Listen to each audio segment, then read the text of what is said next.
Pessoal, é Amigo Gringo Responde. A gente hoje vai falar de política.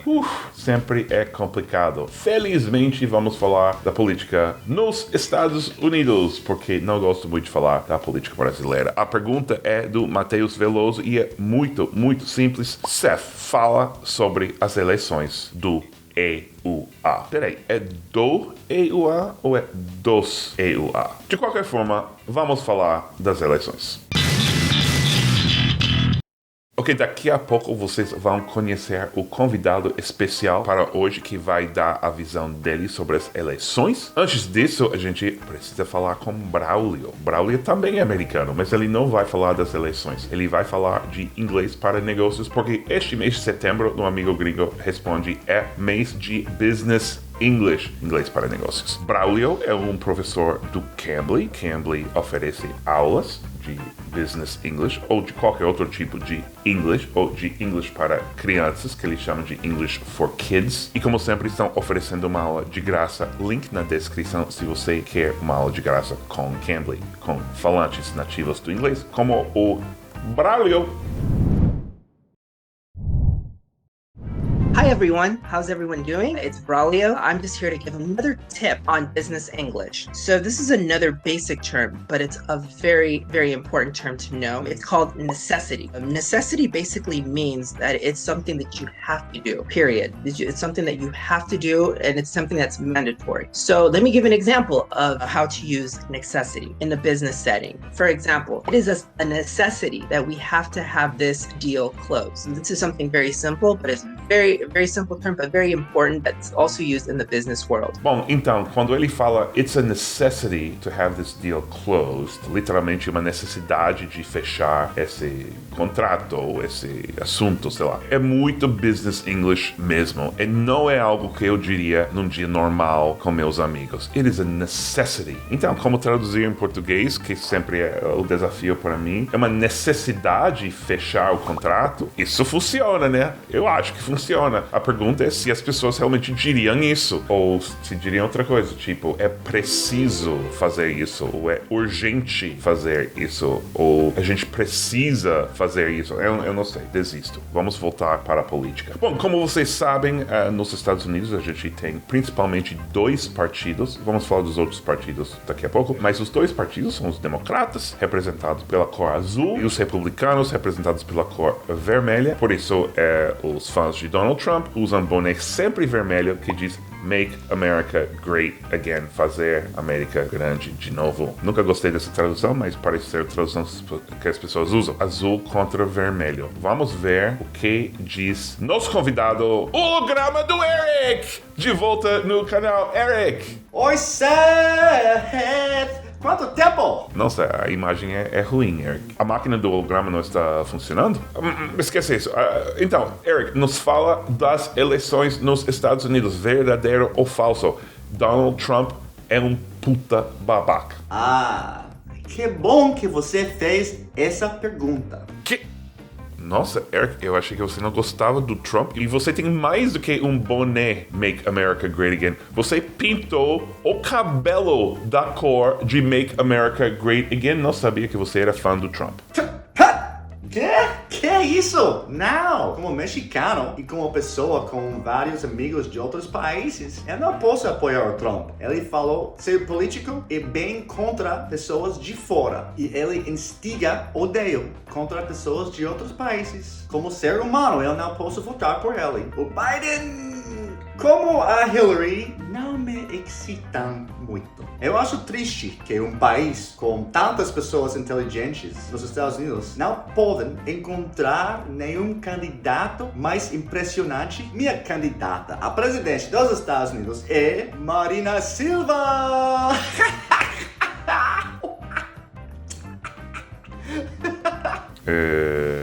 Não entendi.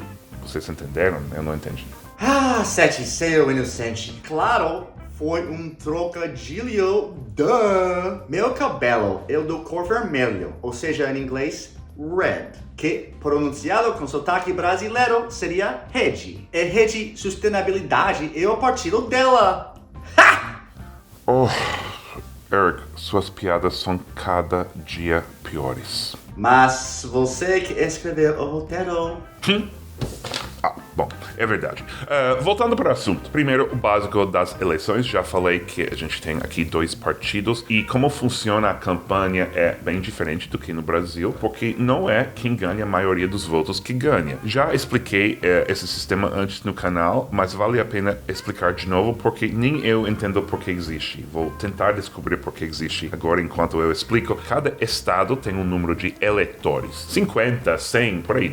Depende de quantos representantes tem no Congresso, senadores mais congressistas. Quem ganha a maioria dos votos, ou nem a maioria, quem ganha mais votos do que os outros, a pluralidade dos votos, cada estado ganha. O que acontece? O que acontece é que a maioria dos estados a gente já sabe quem vai ganhar. Nova York, sabemos que o Biden vai ganhar, porque tem muito mais democratas do que republicanos. E então o interessante, ou realmente horrível, é que os candidatos nem visitam Nova York. Não fazem campanha aqui, tentam pegar dinheiro dos ricos da cidade de Nova York, mas nosso voto não conta realmente. Então eu vou votar porque a gente vota por um monte de coisas ao mesmo tempo. Nova York é dos democratas, vários estados são de republicanos, então a gente só fala dos swing states, que são os estados não azul nem vermelho, mas roxo, como as pessoas gostam de falar, mistura de azul e vermelho, e que realmente é onde ninguém sabe quem vai ganhar, e os candidatos só fazem campanha nesses estados. Vou dar um exemplo disso agora, que eu acho que representa perfeitamente o problema que a gente tem com as eleições nesse país.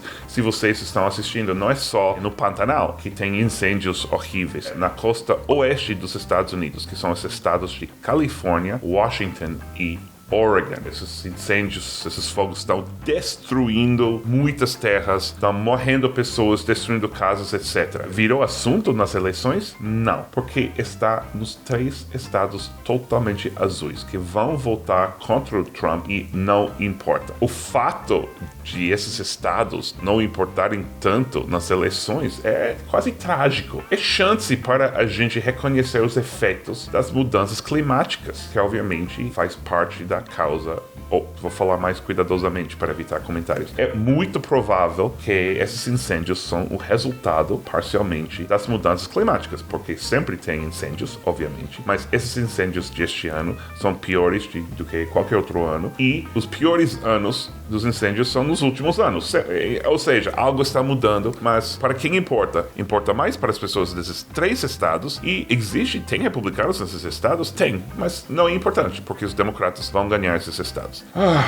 Então, esse nosso sistema. Tem outros candidatos? Tem, mas é difícil para esses candidatos aparecer, como vocês dizem, na cédula, na lista de candidatos quando você vai votar, é porque varia por estado. Cada estado tem regras sobre quem vai aparecer. Então, esses partidos pequenos têm que trabalhar muito para entrar na cédula. Eu acho que tem 2 partidos que sempre aparecem em todos os estados, que é o Partido Verde, que é um partido de esquerda, ambientalista, e o candidato, eu tinha que escrever o candidato que ninguém ouviu falar dele, Howie Hawkins, é o candidato do Partido Verde, e tem os libertários de direita, né, podemos dizer, é uma filosofia de governo mínimo, né, de deixar o mercado decidir, de deixar as pessoas livres a decidirem, e o candidato dele se chama Joe Johansson, é um médico, eu acho. Ninguém ouviu falar dele, eles vão ganhar 1% dos votos, porque a gente tem só 2 partidos, esse é outro vídeo. 2 partidos e só alguns 10 estados mais ou menos que importam. Mas é mais triste ainda. Não é só isso. É porque a gente tem 2 candidatos muito frustrantes. Muito frustrantes. Todo mundo sabe que eu não gosto do Donald Trump. Eu acho ele realmente malvado, maluco. O que ele já falou do coronavírus é absolutamente absurdo. Ele acaba de criticar o médico-chefe dos Centers for Disease Control, que é os Centros de Controle de Doenças, sei lá, que é uma instituição muito respeitada nos Estados Unidos e no mundo, que estuda coisas tipo coronavírus e decide o que os Estados Unidos vai fazer. E o Trump simplesmente, o cara que o chefe falou da importância das máscaras, ele disse que a vacina não vai estar disponível em grandes quantidades até o ano que vem, até 2021. O Trump não gostou disso, porque o Trump quer a vacina antes das eleições, que é quase impossível. Então, o que disse o chefe do CDC, Centers for Disease Control, era, de certa forma, as máscaras são mais importantes do que a vacina, porque a gente não vai ter a vacina por muito tempo. O que disse o Trump? Que o cara é maluco, que obviamente a vacina é mais importante, critica o Biden, o candidato democrata, por usar máscara. Pessoal, a gente sabe que onde se usa máscara tem menos casos. Muitos apoiadores do Trump escutam o Trump, não usam máscara e ferra as outras pessoas. Felizmente, no meu bairro, e em geral na cidade de Nova York, não tem muitos que apoiam o Trump. Quando eu saio da porta da minha casa, a grande maioria estão usando máscara na rua. E nem é necessário oficialmente usar máscara na rua, porque você está no ar livre. É necessário usar máscaras quando você está numa aglomeração de pessoas na rua e dentro das lojas e dentro dos supermercados, etc. Mas aqui as pessoas usam máscara sempre. Então, temos o Trump, mentiroso. Na verdade, não sei se mentiroso é a palavra certa. Ele quase nem sabe que está mentindo. Ele diz o que ele acha que deveria ser verdade e eu acho que até ele acredita que é verdade. E realmente parece que as pessoas que apoiam ele, não importa o que ele fala, ele acaba de dizer que quem é soldado, quem é voluntariamente soldado no exército dos Estados Unidos é um loser, né? É um perdedor. Eu não vou entrar no argumento do que se servir nas Forças Armadas é uma escolha correta ou não. Mas de qualquer forma, nas eleições nos Estados Unidos, se você fala mal das Forças Armadas, normalmente você perde. E o Trump fala um insulto total às Forças Armadas e quem apoia ele não importa nada. Impressionante. O cara é muito esperto. O contrário de alguém muito esperto é o Joe Biden, que é o candidato democrata. Eu vou votar nele porque eu acho que o governo dele vai ser muito mais racional do que o atual governo, mas eu vou admitir, o Biden é muito, muito problemático. O Biden, se não fala com teleprompter, ou seja, a maioria das vezes que ele fala em público é por teleprompter. Ele lê o discurso que alguém escreveu para ele, ele mexe nos discursos. Quando está sentado na mesa dele, ele sabe o que ele quer falar. Só que no momento de falar, ele se perde se não tem teleprompter. Eu estava assistindo agora um momento de um fórum na TV, ou seja, quando eles botam um candidato na TV e as pessoas fazem perguntas para o candidato. E alguém perguntou sobre a mãe dela, que estava sofrendo de câncer, que tem 60 e alguns anos, e por que eles têm que pagar tanto, porque não tem um plano de saúde para ela, por que ela tem que usar toda a poupança dela. A resposta para mim é meio óbvio. Ela tem 66 anos, acho.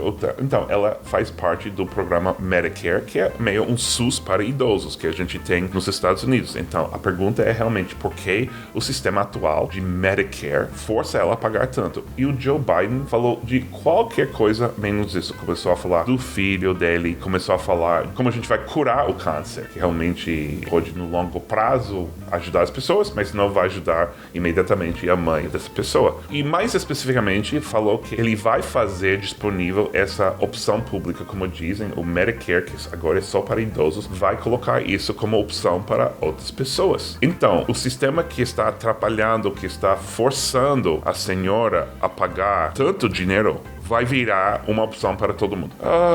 Me deu uma dor de cabeça total ouvir essa resposta. Mas, na verdade, os democratas são acostumados a o Joe Biden falar sem fazer muito sentido. Igual os republicanos estão acostumados a o Donald Trump mentir e falar mal e falar coisas perigosas e para eles não importa. Realmente é um desastre. Então, não sei o que vai acontecer nos debates, onde temos um mentiroso, malvado contra um incompetente perdido. E, pessoal, eu sei o que vocês estão pensando. Todo político é assim. Todo político é assim. Mas não é assim. Os bons políticos, as pessoas que sabem falar para um público para fazer sentido, às vezes estão mentindo. Mas, no mínimo, o que eles dizem é mais ou menos factual e faz sentido. E eu não posso dizer isso de nenhum dos dois candidatos. O que está escrito nos sites dos candidatos, as políticas do Biden obviamente fazem mais sentido, mas as pessoas não leem esses sites. Vamos voltar para o Eric para saber o Texas, onde Eric mora. Como estão as coisas no Texas na eleição? Eric, quem vai ganhar no Texas? Eu acho que esse ano o Texas vai voltar republicano de novo, ou seja, por Trump. Mais e mais latinos estão chegando no estado, então eu acho que no futuro é possível que podemos votar por um democrata. E para os seguidores da esquerda, eu preciso clarificar que cada pessoa que vota por Trump não é racista. Meu pai é mexicano, votou por Trump e não é racista. Como muitas coisas na vida, é bem complicado. Na verdade, para mim, o Texas tem pouca possibilidade de ir para Biden. Um estado que quase sempre vota nos republicanos, mas quem sabe as coisas estão mudando. Bom, obrigado, Eric, pela participação e obrigado aos brasileiros para prestar atenção aos nossos candidatos incompetentes.